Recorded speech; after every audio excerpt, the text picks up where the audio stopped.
इस वीडियो में हम अपने यूनिट 4 को कंटिन्यू करेंगे, जिसमें हमने जाना था अब्राहम मैस्लो की थ्योरी के बारे में, पर्सनैलिटी थ्योरी के बारे में। इनकी थ्योरी को 3 हेडिंग्स में डिवाइड किया गया था, जिसमें से हमने इसकी फर्स्ट हेडिंग को पिछली वीडियो में कवर कर लिया था। इस वीडियो में हम इसकी सेकंड हेडिंग्स के बारे में जानेंगे। तो सेकंड हेडिंग है डेफिशिएंसी नीड्स। जैसे हमें पता है कि जो पहले 4 लेवल्स होते हैं उनको अब्राहम मैस्लो ने डेफिशिएंसी नीड के रूप में बताया है, या हम इसे डी नीड्स के नाम से भी जानते हैं।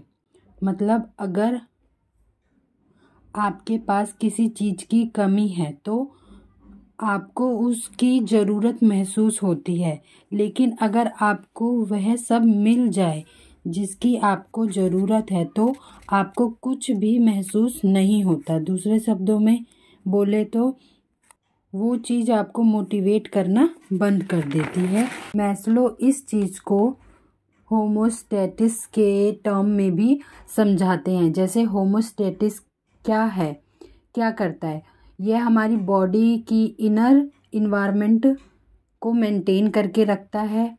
जैसे गर्मी लगने पर पसीना आने से क्या होता है कि हमारी बॉडी की टेम्परेचर जो है वो मेंटेन होती रहती है। इसी तरह डेफिशिएंसी नीड भी काम करता है। जब हमें किसी चीज़ की कमी महसूस होती है तो वह हमें मोटिवेट करता है उस चीज़ को पाने के लिए, और जब वो चीज़ मिल जाती है तो हम इस चीज़ से मोटिवेट होना बंद कर देते हैं। थर्ड हेडिंग है ग्रोथ नीड। मैस्लो ने नीड के लास्ट लेवल को बताने के लिए बहुत तरह के टर्म्स का यूज़ किया है, और उन्होंने इसको ग्रोथ मोटिवेशन का नाम भी दिया है, और हम इसको बीइंग नीड्स और सेल्फ एक्चुअलाइजेशन भी कह सकते हैं। ये ऐसी नीड्स हैं जिसमें बैलेंस या होम्योस्टैटिस इन्वॉल्व नहीं होती। इसमें पोटेंशियल को पूरा करने की कंटिन्यूअस डिज़ायर इन्वॉल्व होती है, जो आप हो सकते हैं। मतलब अगर आप सच में सेल्फ एक्चुअलाइजिंग करना चाहते हैं तो आपको कम से कम काफ़ी हद तक अपनी कुछ डिज़ायर्स को ध्यान में रखना होगा। जैसे आप भूखे हैं तो आप फूड पाने के लिए संघर्ष करते रहेंगे। अगर आप अनसेफ हैं तो आपको लगातार सतर्क रहना होगा, और अगर ये सारी लोअर नीड्स पूरी नहीं होगी तो आप सेल्फ एक्चुअलाइजेशन नहीं फील कर सकते। मतलब आप सेल्फ एक्चुअलाइजेशन नहीं कर सकते। मैस्लो ने इस चीज़ को समझाने के लिए अपने टाइम्स के उन लोगों पर रिसर्च किया जो उस टाइम सेल्फ एक्चुअलाइजेशन के माइलस्टोन के रूप में जाने जाते थे। जैसे Albert Einstein, Abraham Lincoln, Jane Addams और भी बहुत से लोग थे। उन्होंने उनके ऐसे गुण बताए जो उन लोगों को आम लोगों से अलग बनाते थे। फोर्थ हेडिंग है कैरेक्टरिस्टिक्स ऑफ सेल्फ एक्चुअलाइजर्स। मैस्लो के अकॉर्डिंग जो लोग सेल्फ एक्चुअलाइजर हैं उनके अंदर यह सारी कैरेक्टरिस्टिक्स होती हैं। पहला, रियलिटी सेंटरेड, मतलब यह लोग रियलिटी को मानते हैं, सुनी सुनाई बातों पर फोकस नहीं करते हैं। दूसरा, प्रॉब्लम सेंटरेड, मतलब प्रॉब्लम को सॉल्व करते हैं, उनसे भागते नहीं हैं।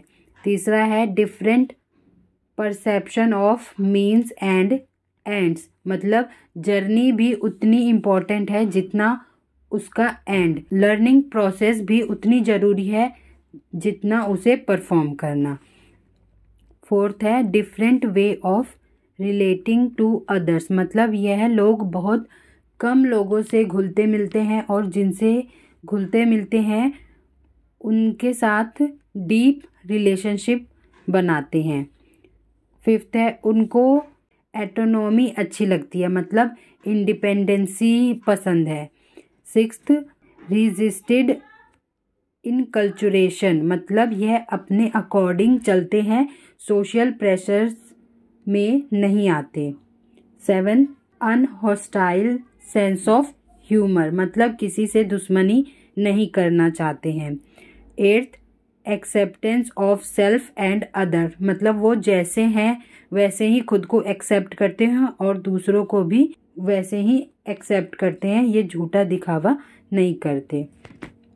नाइन्थ इन लोगों के अंदर एक स्ट्रॉन्ग मोटिवेशन होता है अपने अंदर की नेगेटिव क्वालिटीज़ को चेंज करने के लिए।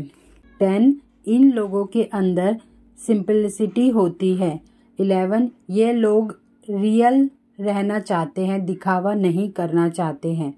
12 दूसरों की रिस्पेक्ट करते हैं, उनके साथ हम्बल होते हैं, जिसको मैस्लो डेमोक्रेटिव वैल्यूज़ कहते हैं। 13 इन लोगों के अंदर कुछ क्वालिटी होती है जैसे सोशल इंटरेस्ट, कंपैशंस और ह्यूमैनिटी, जिसे मैस्लो ने ह्यूमन किंगशिप का नाम दिया है। 14 अपने एथिकल बिहेवियर पर अड़े रहते हैं। 15 यह लोग स्पिरिचुअल होते हैं। 16 यह लोग ऑर्डिनरी थिंग्स को भी अलग नज़र से देखते हैं। 17 इनके अंदर क्रिएटिविटी होती है, ये लोग इन्वेंटिव होते हैं। मैस्लो ने इन लोगों में कुछ खामियां भी देखी, मतलब जो सेल्फ एक्चुअलाइजर्स होते हैं उनके अंदर कुछ कमियां भी होती हैं, जैसे उन्हें अक्सर काफ़ी एंजाइटी और गिल्ट का सामना करना पड़ जाता है। दूसरा, इनमें से बहुत से लोग एब्सेंट माइंडेड होते हैं या ओवरली काइंड हो जाते हैं। थर्ड, कुछ लोगों में कई बार कोल्डनेस और लॉस ऑफ ह्यूमर देखा गया है, मतलब ऐसे हो जाते हैं जैसे इनमें कोई फीलिंग ही नहीं है या इनको कुछ समझ ही नहीं आ रहा है।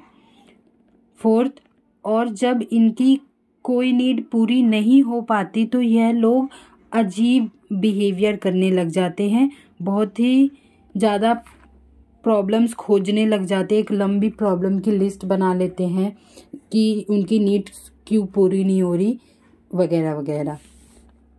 फिफ्थ, जब उनको किसी चीज़ के लिए फोर्स किया जाता है तो यह लोग बहुत जल्दी डिप्रेशन में चले जाते हैं, बहुत ही अनकॉन्शियस हो जाते हैं बहुत जल्द।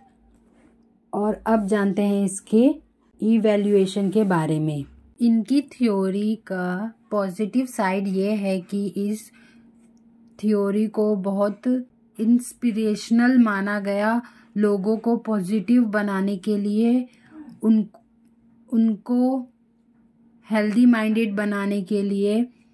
और नेगेटिव साइड्स ये थी इस थ्योरी की कि इनकी मेथोडोलॉजी गलत थी, गलत मानी गई, कि उन्होंने कुछ लोगों को लिया जिनको वो खुद सेल्फ एक्चुअलाइजर मानते थे और दूसरे नहीं मानते थे, उन पर रिसर्च की। दूसरा ये था कि मैस्लो ने बोला कि सब लोग सेल्फ एक्चुअलाइजर्स नहीं बन सकते, लेकिन कार्ल रॉजर्स कहते हैं कि सब लोग सेल्फ एक्चुअलाइजेशन कर सकते हैं।